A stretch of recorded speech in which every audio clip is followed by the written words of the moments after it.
Every afternoon, Thomas the Tank Engine puffs along his branch line with Annie and Clarabelle. First, they pass the water mill.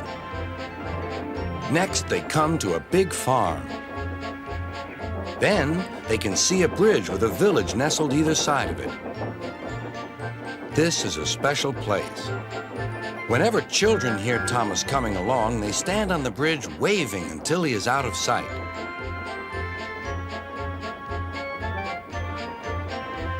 One day, Thomas was running late.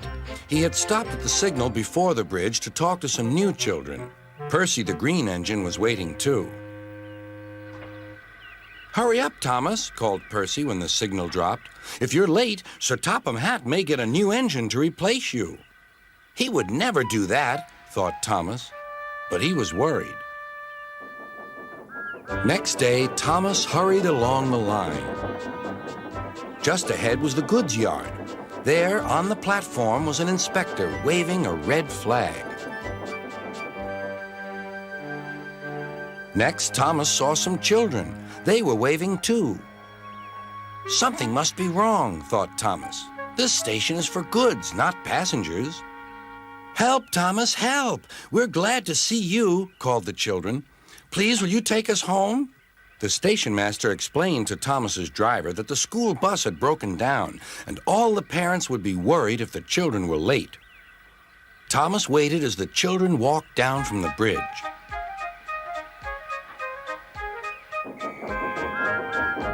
Then he took the children to the next station where Bertie was waiting to take them home. When Thomas finished his journey, he was very late. He was worried that Sir Topham Hatt might be cross with him. "I warned Thomas," puffed Percy to James. "He's been late one time too many. He'll be in trouble now." But next morning, when Thomas picked up his passengers, Sir Topham Hatt was nowhere to be seen.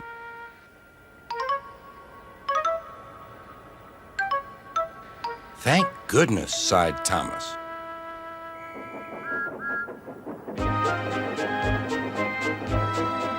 Thomas knows every part of his branch line. Just ahead was a stretch where the hot sun had bent the rails on the track.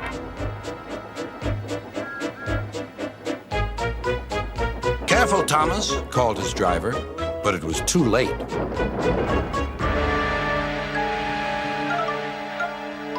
"That's done it," said his driver. "We shan't get any further today."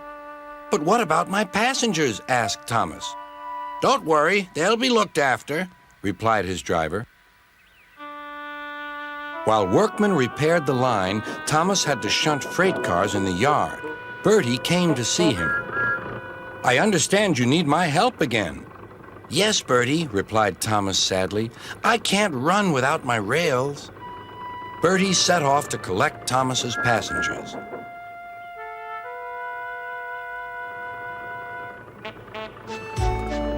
"Hello, Bertie," they said.